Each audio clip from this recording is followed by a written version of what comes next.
गौतम बुद्ध के परम शिष्य बोधिधर्मन बौद्ध धर्म का प्रचार करते हुए चीन की तरफ गए। वहाँ के लोग उनकी बातों से बहुत प्रभावित हुए और उन्होंने वहाँ एक नई शिक्षा का प्रचार किया। धीरे धीरे उनकी ख्याति बढ़ती चली गई। चीन के सम्राट ने भी उनके बारे में सुना कि वह बहुत बड़े महान दार्शनिक हैं और वह सबकी समस्याओं को दूर करते हैं। चीन के सम्राट ने भी अपनी समस्या लेकर उनके पास गए और बोले कि मैं बहुत अशांत रहता हूँ। मेरे मन में हमेशा अशांति बनी रहती है। मैं ठीक से सो तक नहीं पाता। मैं इसे कैसे दूर करूँ ताकि मुझे शांति मिल सके। कभी कभी तो मैं सोचता हूँ कि मुझसे अच्छा वह गरीब है जो पूरा दिन काम करने के बाद भी शाम को सही से सो तो जाता है। मेरे पास सब कुछ है, धन दौलत, बड़ा राज्य, लेकिन फिर भी मैं अशांत हूँ। मुझे नींद नहीं आती। क्या आप मेरी समस्या का समाधान कर सकते हैं? बोधिधर्मन ने कहा, हाँ बिल्कुल कर सकता हूँ। आप एक काम करें, कल सुबह सुबह यहाँ पर आ जाएं, बिल्कुल अंधेरे में, जब मैं भी यहाँ पर बिल्कुल अकेला रहूँ, मेरे आसपास कोई ना हो। लेकिन आपको भी अकेले ही आना है, किसी को साथ लेकर मत आइएगा। हाँ, आपको एक चीज़ साथ लेकर जरूर आनी है, आपका अशांत मन। उसे लेकर जरूर आना, घर छोड़कर मत आना, वरना मैं शांत किसे करूँगा।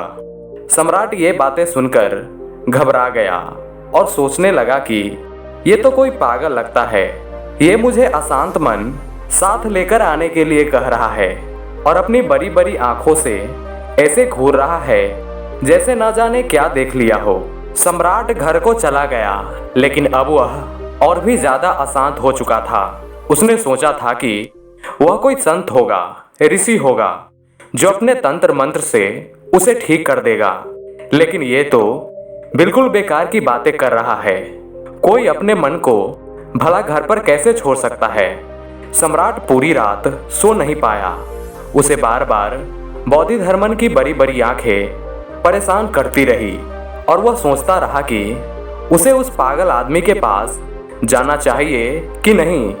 कहीं वह पागल आदमी उस पर हमला कर दिया तो वैसे भी वह अंधेरे में जा रहा है जहाँ कोई नहीं होगा। फिर उसने सोचा कि वह एक सम्राट है, योद्धा है, एक आदमी उसका क्या बिगाड़ लेगा।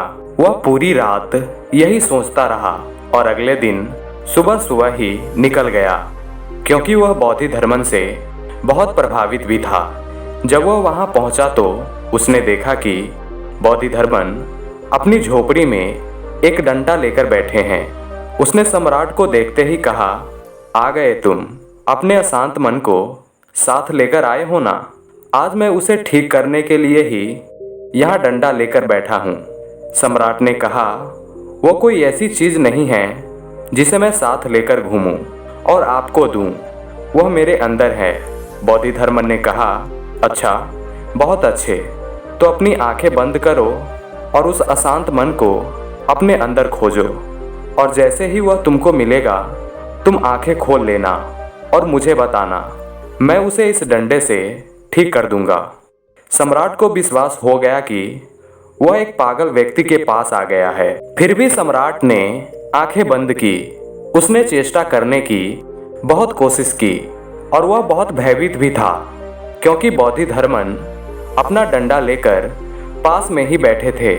उन्हें डर था कि वह किसी भी वक्त उन पर हमला कर सकते थे। सम्राट भीतर खोजने की कोशिश कर रहे थे।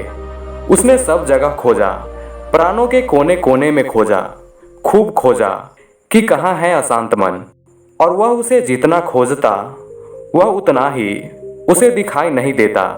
सम्राट ने जितना खोजा उन्हें बोध हुआ कि अशांत मन कहीं लुप्त हो गया है। छाया की तरह मन कहीं खो गया था। काफी समय बीत गया, सम्राट को उसके बारे में भी पता ना चला। वह बुद्ध की प्रतिमा की तरह हो गए, और जब सूर्य उदय हो गया तब बोधिधर्मन ने सम्राट की आंखें खुलवाई और बोले, इतना काफ़ी है, क्या अब तुम बता सकते हो तुम्हारा अशांत मन कहाँ है? वह इतना शांत था जितना एक मनुष्य हो सकता था।